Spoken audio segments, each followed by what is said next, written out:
ತನ್ನ ಮಠದ ಮುಂದ ಕುಂತಿರ್ತಾರ. ಕೂತಾಗ ಆ ಮಠದ ಮುಂದೆ ಹಾಯಿಸಿ ಒಂದು ಬ್ರಾಹ್ಮಣ ಸಮಾಜದವರು ಹೆಗಲ್ ಮೇಲೆ ಹೆಣ ಹೊತ್ಕೊಂಡು ಹೊಂಟಿರ್ತಾರೆ. ಇವತ್ತು ಕೂಡ ಕಲಬುರಗಿಯೊಳಗೆ ಹೋದ್ರ ಕಲಬುರಗಿ ಶರಣಪ್ಪನ ಗುಡಿ ಹಿಂದಿರ್ತಕ್ಕಂಥ ಓಣಿ ಬ್ರಹ್ಮಪುರ್ ಅಂತಾರ, ಅದು ಬ್ರಾಹ್ಮಣರ ಓಣಿ. ದೇಶಪಾಂಡೆ ಅನ್ನುವಂಥ ಒಬ್ಬ ಶ್ರೀಮಂತ ಸತ್ತಿರ್ತಾನೆ, ಅವನ ಹೆಣ ಹೊತ್ಕೊಂಡು ಹೊಂಟಿರ್ತಾರೆ. ಹೊಂಟಾಗ ಅವನ ಹೆಂಡತಿ ಬಹಳ ಸಣ್ಣ ವಯಸ್ಸಿನ ಗಂಡ ಹೆಂಡ್ರವರು ಆ ಹೆಣದ ಬೆನ್ನು ಹತ್ತಿ ಹೊಂಟಿರ್ತಾಳೆ. ಬ್ರಾಹ್ಮಣರಲ್ಲಿ ಸ್ಮಶಾನಕ್ಕೆ ಹೆಣ್ಮಕ್ಳನ್ನ ಕರ್ಕೊಂಡು ಹೋಗೋದಿಲ್ಲ. ಇಡೀ ಜಗತ್ತಿನಲ್ಲಿ ಧರ್ಮದ ಎಲ್ಲ ಕೆಲಸಗಳಲ್ಲಿಯೂ ಕೂಡ ಸಂಪೂರ್ಣ ಸ್ತ್ರೀ ಸ್ವಾತಂತ್ರ್ಯವನ್ನು ಕೊಟ್ಟಿರ್ತಕ್ಕಂಥ ಏಕೈಕ ಧರ್ಮ ಅಂತ ಹೇಳಿದ್ರೆ ಅದು ವೀರಶೈವ ಧರ್ಮ. ಜಗದ್ಗುರು ಪಂಚಪೀಠಾಚಾರ್ಯರಿಂದ ಸ್ಥಾಪಿತಗೊಂಡಿರ್ತಕ್ಕಂಥ ಧರ್ಮ ಅದು ವೀರಶೈವ ಧರ್ಮ. ಈ ಧರ್ಮದಲ್ಲಿ ಮಾತ್ರ ಮಹಿಳೆಗೆ ಸ್ವಾತಂತ್ರ್ಯ ಇದೆ. ಇನ್ನುಳಿದ ಯಾವ ಧರ್ಮಗಳಲ್ಲಿಯೂ ಕೂಡ, ಕೆಲವು ಧರ್ಮಗಳಲ್ಲಿ ಮದುವೆಯಲ್ಲಿಯೂ ಕೂಡ ಸ್ತ್ರೀಗೆ ಸ್ವಾತಂತ್ರ್ಯ ಇಲ್ಲ. ಅವಳೊಂದ್ ಕಡೆ ಇರ್ತಾಳ, ಹುಡುಗೊಂದ್ ಕಡೆ ಇರ್ತಾನೆ. ಇನ್ನು ಕೆಲವು ಧರ್ಮಗಳಲ್ಲಿ ಸ್ವತಃ ಗಂಡನೇ ಸತ್ರು ಕೂಡ ಸ್ಮಶಾನಕ್ಕೆ ಹೆಣ್ಮಗಳನ್ನು ಕರ್ಕೊಂಡು ಹೋಗುವುದಿಲ್ಲ. ಹೆಣ್ಮಗಳೇ ಸತ್ರು ಕೂಡ ಗಂಡ್ಮಕ್ಳ ಹೊತ್ಕೊಂಡು ಹೋಗ್ತಾರ ಹೊರತು ಹೆಣ್ಮಕ್ಳು ಬರುವುದಿಲ್ಲ. ಆದ್ರೆ ಲಿಂಗ ಪೂಜೆಯಿಂದ ಹಿಡ್ಕೊಂಡು, ಮದುವೆಯಿಂದ ಹಿಡ್ಕೊಂಡು, ಜವಳದಿಂದ ಹಿಡ್ಕೊಂಡು ಯಾವುದೇ ಧರ್ಮದ ದಶಕರ್ಮಗಳಂತ ಹೇಳ್ತೀವಿ, 10 ಕರ್ಮಗಳಲ್ಲಿ ಸ್ತ್ರೀಗೆ ಸಮಾನವಾಗಿರ್ತಕ್ಕಂಥ ಸ್ಥಾನವನ್ನು ಕೊಟ್ಟಿರ್ತಕ್ಕಂಥ ಕನ್ನಡದ ಧರ್ಮ ಯಾವುದಾದ್ರೂ ಇದ್ರೆ ಜಗದ್ಗುರು ರೇಣುಕಾದಿ ಪಂಚಪೀಠಾಧೀಶರಿಂದ, ಬಸವಾದಿ ಪ್ರಮಥರಿಂದ ಪಾವನವಾಗಿರ್ತಕ್ಕಂಥ ವೀರಶೈವ ಲಿಂಗಾಯತ ಧರ್ಮ ಅಂತ ಬಹಳ ಅಭಿಮಾನದಿಂದ ಹೇಳ್ಬೇಕು. ಆ ದೇಶಪಾಂಡನ ಹೆಂಡತಿ ಬೆನ್ ಹತ್ತಿರ್ತಾಳ, ಹೆಣ್ಮಕ್ಳು ಜಕ್ಕೊಂಡು ಹೋಗ್ತಿರ್ತಾರೆ. ಶರಣಪ್ಪನವರು ಮಠದ ಮುಂದೆ ನಿಂತಿರ್ತಾರೆ. ಆ ತಾಯಿ ಕಡೆ ತನ್ನ ಕರುಣಾ ದೃಷ್ಟಿಯನ್ನು ಬೀರಿ ಏನಾಗಿದೆ ಅಂತ ಕೇಳ್ತಾರೆ. ದುಃಖದಲ್ಲಿದ್ದವ್ರಿಗೆ ಹಣ ಕೊಡ್ಬೇಕಾಗಿಲ್ಲ, ನೀವು ಸಂಕಟದಲ್ಲಿದ್ದವ್ರಿಗೆ ಅವ್ರಿಗೆ ಊಟ ಕೊಡ್ಬೇಕಾಗಿಲ್ಲ, ಒಂದು ಪ್ರೀತಿಯ ಮಾತು ಕೊಟ್ಬಿಡಿ. ನಿಮ್ ಕಡೆಯಿಂದ ಅವ್ರಿಗೆ ದುಡ್ಡು ಕೊಡ್ಲಿಕ್ಕೆ ಆಗ್ಲಿಕ್ಕಿಲ್ಲ, ಅವ್ರಿಗೆ ವಸ್ತ್ರ ಬಟ್ಟೆ ಕೊಡಿಸ್ಲಿಕ್ಕೆ ಆಗ್ಲಿಕ್ಕಿಲ್ಲ, ಅವ್ರಿಗೆ ಊಟ ಕೊಡಿಸ್ಲಿಕ್ಕೆ ಆಗ್ಲಿಕ್ಕಿಲ್ಲ. ಅದಕ್ಕೆ ಬಸವಣ್ಣ ಹೇಳ್ತಾನೆ, ಕೊಡದಿದ್ದಡೊಂದು ಕೊಡುವೆನೆಂಬ ಭಾವ ಇಲ್ಲದಿದ್ದೊಡೆ ಕೂಡಲ ಸಂಘ ಕೆಡವಿ ಮೂಗ ಕೊಯ್ಯುವ ಅಂತ ಹೇಳ್ತಾನೆ. ಕೊಡುವಂತ ಭಾವ ಆದ್ರೂ ಇರ್ಬೇಕು, ಒಂದು ಕರುಣಾ ತುಂಬಿರ್ತಕ್ಕಂಥ ಒಂದು ಮಾತಾದ್ರೂ ಇರ್ಬೇಕು. ಹಾಗೆ ಶರಣಪ್ಪ ಆ ಗಂಡ ಸತ್ತು ಚಟ್ಟದ ಮೇಲೆ ಮಲಗಿದಾನೆ ಗಂಡ, ಅವನು ಹೊತ್ಕೊಂಡು ಹೊಂಟಿರ್ತಕ್ಕಂಥ ಸಂದರ್ಭದಲ್ಲಿ ನೀನು ವಿಧವೆಯಾದಿ ನಿನ್ ತಲೆ ಬೋಳಿಸ್ಬೇಕಂತ ಆ ಹೆಣ್ಮಕ್ಳ ಗಂಡನನ್ನ ಆ ಹೆಣ್ಮಕ್ಳ ಹೆಂಡತಿನ ಹಿಡಿದು ಜಗ್ಗುವಾಗ, ಏನ್ ತಾಯಿ ಮಗಳೇ ಏನಾಗಿದೆ ಅಮ್ಮ ಅಂತ ಹೇಳಿ ಕರುಣ ತುಂಬಿರ್ತಕ್ಕಂಥ ತನ್ನ ಮಾತೃ ಹೃದಯದ ನುಡಿಗಳನ್ನ ಆಡಿದಾಗ ಆ ಹೆಣ್ಮಗಳು ಅವ್ರ ಕೈಯಿಂದ ಕೊಸರುಗೊಂಡು ಓಡೋಡಿ ಬಂದು ಶರಣನ ಪಾದಕ್ಕೆ ಬೀಳ್ತಾಳೆ. ಶರಣ, ನನ್ನ ವಯಸ್ಸ ಈ ವಯಸ್ಸಿನಲ್ಲಿ ಗಂಡನನ್ನ ಕಳ್ಕೊಳ್ಳುವಂತ ವಯಸ್ಸ, ಕಳವಳಿಸಿಕೊಂಡು ಬೋಳಿಯಾಗುವಂತ ವಯಸ್ಸೇನಿದು ಶರಣ? ನಿನ್ನ ಮಗಳು ನಾನಲ್ಲೇನು? ಶರಣಪ್ಪ ಅವಳ ತಲೆ ಮೇಲೆ ಕೈ ಇಟ್ಟು ಅಷ್ಟಪುತ್ರ ಸೌಭಾಗ್ಯವತಿ ಭವ ಅಂತ ಆಶೀರ್ವಾದ ಮಾಡ್ತಾನೆ. ನೆರೆದಿರ್ತಕ್ಕಂತ ಬ್ರಾಹ್ಮಣರೆಲ್ಲ ಚಪ್ಪಾಳಿ ಹಾಕಿ ನಗುತ್ತಾರೆ. ಎಂತ ಹುಚ್ಚಲಿಂಗ ಆಯ್ತಾ ಇನ್ನು, ಎಂತ ಶರಣ ಈತ ಇವನು. ಗಂಡ ಚಟ್ಟದ ಮೇಲಿದ್ದಾನೆ, ಅವಳ ತಲೆ ಮೇಲೆ ಕೈ ಇಟ್ಟು 8 ಮಕ್ಕಳು ಹಡಿ ಅಂತ ಆಶೀರ್ವಾದ ಮಾಡ್ತಾನಲ್ಲ ಇವನು. ಏ ಹುಚ್ಚ ಶರಣಪ್ಪ, ಅವಳು ಗಂಡು ಸತ್ತಿದ್ದಾನೆ, ಎಲ್ಲಿ ಸಾಯ್ತಾನಪ್ಪ? ಈ ಮಠ ದೇವಸ್ಥಾನವಾಗಬೇಕು,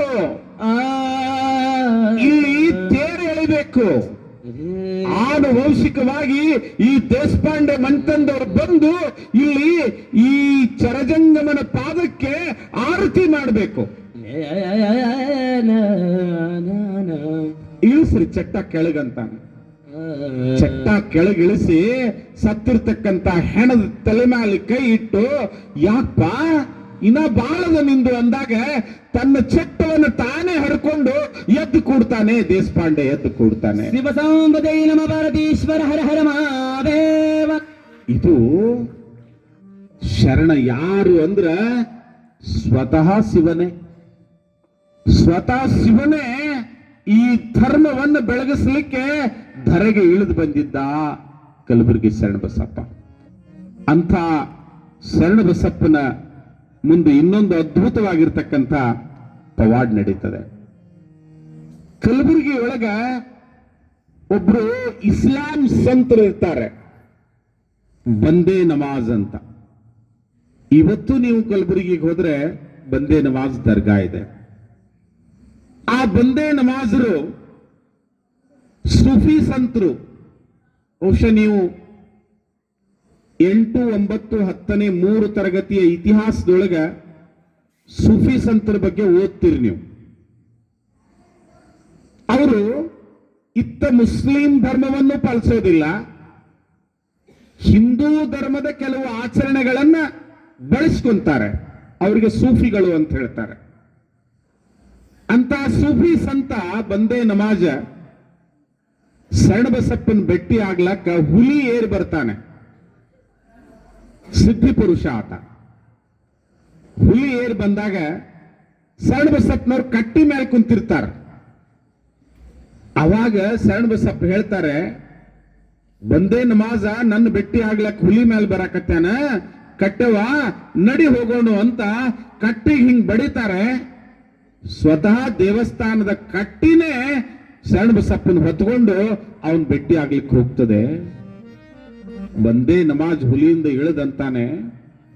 ಜೀವಂತವಾಗಿರ್ತಕ್ಕಂಥ ಒಂದು ಪ್ರಾಣಿಯನ್ನು ಪಳಗಿಸಿ ಮ್ಯಾಲ ಹೊತ್ಕೊಂಡು ಬರೋದು ದೊಡ್ಡಗದಲ್ಲ. ಜಡವಾಗಿರ್ತಕ್ಕಂಥ ಕಲ್ಲನ್ನ, ಮಣ್ಣನ್ನ, ಆ ಕಟ್ಟಿಯನ್ನು ನಡೆಸುವಂತ ಬಂದಿ ಅಂದ್ರ ಜಡದೊಳಗೆ ಚೈತನ್ಯ ಜಂಗಮವನ್ನು ತುಂಬಿರ್ತಕ್ಕಂಥ ಸಾಕ್ಷಾತ್ ಅಲ್ಲಾಹನೇ ನೀನಿದ್ದಿ ಅಂತ ಹೇಳಿ ಬಂದೇ ನಮಾಜ ಶರಣಬಸಪ್ಪನಿಗೆ ಸಾಷ್ಟಾಂಗ ಹಾಕ್ತಾನಂತ. ಇದು ವೀರಶೈವ ಲಿಂಗಾಯತ ಹಿಂದೂ ಧರ್ಮದ ಗೆಲುವು. ಅಂಥ ಬಂದೇ ನಮಾಜರು ಲಿಂಗೈಕ್ಯರಾಗ್ತಾರೆ, ಅವರು ಐಕ್ಯರಾಗ್ತಾರೆ. ಆ ತದನಂತರ ಅವರ ಗದ್ದಿಗೆಗೆ ಗಂಧ ಏರಿಸುವುದಂತ ಒಂದು ಕಾರ್ಯಕ್ರಮ ಮಾಡ್ತಾರೆ ಉರುಸಿನೊಳಗೆ. ಅವಾಗ ಶರಣರು ಇನ್ನ ಇರ್ತಾರೆ. ಬಂದೇ ನಮಾಜ ನನ್ನ ಸ್ನೇಹಿತ, ನನ್ನ ಹಾಗೆ ಆತನೊಬ್ಬ ಸಂತ, ಆತನ ಹಬ್ಬ ಮಾಡ್ಲಿಕ್ಕತ್ತಾರೆ, ಉರುಸು ಮಾಡ್ಲಿಕ್ಕತ್ತಾರೆ, ನಡ್ರಿ ಹೋಗೋಣ ಅಂತ ಹಿಂದೂ ಭಕ್ತರನ್ನ ಕರ್ಕೊಂಡು ದರ್ಗಾಕ್ ಹೋಗ್ತಾರೆ. ಅವಾಗ ದರ್ಗಾದಲ್ಲಿರ್ತಕ್ಕಂಥ ಮೌಲ್ವಿಗಳಂತಾರ, ನಮ್ ಧರ್ಮ ಹಾಳು ಮಾಡಕ್ ಬಂದ ನೀವ ಶರಣಬಸಪ್ಪ, ಇವನು ಒಳಗೆ ಬಿಡುದು ಬ್ಯಾಡ ಅಂತ ಹೇಳಿ ಭದ್ರವಾಗಿ, ಇವತ್ತು ನೀವು ದರ್ಗಾಕ್ ಹೋಗ್ರಿ ಬಂದೇ ನಮಾಜ್ ದರ್ಗಾಕ 4 ಜನರಿಗೆ ಮುಚ್ಚಲಿಕ್ಕಾಗುದಿಲ್ಲ ಅಂತ ದೊಡ್ಡ ಬಾಗ್ಲದ, ಆ ಬಾಗಿಲು ಪಡ್ಕ ಮುಚ್ಕೊಂಡು ಒಳಗ್ ಗಂಧ ಏರಿಸ್ತಿರ್ತಾರೆ. ಭದ್ರವಾಗಿ ಬಾಗಿಲ ಮುಚ್ಚಿರ್ತಾರೆ. ಯಾರಿಗೂ ಗೊತ್ತಾಗಲಾರ್ದ ಹಾಗೆ, ಬಾಗಿಲನ್ನು ತೆಗೆಯದ ಹಾಗೆ, ಎಲ್ಲೂ ಕಿಂಡಿ ಮಾಡದ ಹಾಗೆ ಶರಣಬಸಪ್ಪ ಒಳಗ್ ಹೋಗಿರ್ತಾನೆ.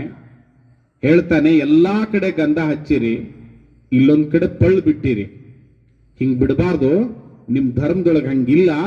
ದಿನ್ ಇಲಾಹಿ, ಯಾವ್ದು ಅಕ್ಬರ್ ಸ್ಥಾಪನೆ ಮಾಡಿರ್ತಕ್ಕಂಥ ಧರ್ಮವೇ ಮುಂದೆ ಈ ಧರ್ಮವಾಗಿ ಪರಿವರ್ತನೆ ಆಗ್ತದೆ, ಬಂದೇ ನಮಾಜರ ಧರ್ಮವಾಗಿ. ಅದಕ್ಕ ನೀವು ಅಲ್ಲಿ ಪಳ್ಳು ಬಿಡಬಾರ್ದು, ತೂತ್ ಬಿಡಬಾರ್ದು, ಅಲ್ಲಿ ಗಂಧ ತುಂಬ್ರಿ ಅಂತ ಹೇಳಿದಾಗ ಅವ್ರಂತಾರೆ, ಎಲ್ಲಾ ಕಡೆ ಬಾಗ್ಲ ಹಾಕಿವಿ, ಇವನೇ ಬರಬಾರ್ದು ಅಂತ ಹೇಳಿದೀವಿ, ಕಾವಲಿಟ್ಟಿದೀವಿ, ಆದ್ರೂ ಬಾಗ್ಲು ತೆಗಿದೇ ಒಳಗ್ ಬಂದಿ ಅಂದ್ರ ಸಾಕ್ಷಾತ್ ನೀನು ಬೇರೆ ಯಾರು ಅಲ್ಲ, ಸಾಕ್ಷಾತ್ ನಮ್ಮ ಧರ್ಮದ ಸಂಸ್ಥಾಪಕನಾಗಿರ್ತಕ್ಕಂಥ ಮೊಹಮ್ಮದನೇ ನೀನಿದ್ದೀಯಾ ಅಂತ ತಿಳ್ಕೊಂಡು ಆ ಶರಣರ ಪಾದಕ್ಕ ಅಲ್ಲಿರ್ತಕ್ಕಂಥ ಮೌಲ್ವಿಗಳು ನಮಸ್ಕಾರ ಮಾಡ್ತಾರಂತ. ಅಂತ ಅದ್ಭುತವಾಗಿರ್ತಕ್ಕಂಥ ಶರಣಪ್ಪ. ಆತ ತಮ್ಮ ದೊಡ್ಡಪ್ಪ ಅಂತಿರ್ತಾನೆ. ದೊಡ್ಡಪ್ಪನಿಗೂ ಲಗ್ನ ಆಗಿರ್ತದೆ. ಶರಣರ ತಮ್ಮನ ಹೆಸರೇನು? ದೊಡ್ಡಪ್ಪ ಅಂತ. ಆ ದೊಡ್ಡಪ್ಪನಿಗೆ ಮದುವೆ ಆಗಿರ್ತದ, ಶರಣರಿಗೂ ಮದುವೆ ಆಗಿರ್ತದೆ. ಮಹಾದೇವಿ ಬಂದಿರ್ತಾಳೆ, ನೀವೆಲ್ಲ ಮದುವೆ ಮಾಡಿದ್ರಿ. ಶರಣಪ್ಪ ಏನಂದ್ರೆ ದಿನಾ ಜಂಗಮರು ಬಂದ್ರ ಅವ್ರಿಗೆ ದಾನ ಮಾಡವ, ಹಸ್ತವ್ರು ಬಂದ್ರ ಅವ್ರಿಗೆ ದಾಸೋ ಮಾಡವ. ದೊಡ್ಡಪ್ಪನ ಹೇಳ್ತಂತಾಳ, ಇದು ನಮ್ಮದು ಮನಿ ಏನು ಮಠ? ಹಿಂಗ ಬಂದವ್ರಿಗೆ ದಿನ ದಿನ ದಿನ ಇವ ದಾಸೋ ಮಾಡ್ಕೋತ ಹೋದ್ರ ನಾವಿಬ್ರು ದುಡ್ಕೋತ ಹೋಗೋರು, ಇವ ದಾನ ಮಾಡ್ಕೋತ ಹೋಗವ. ಹಿಂಗಾದ್ರ ಗತಿ ಏನು ಅಂದಳಕ್ಕೆ.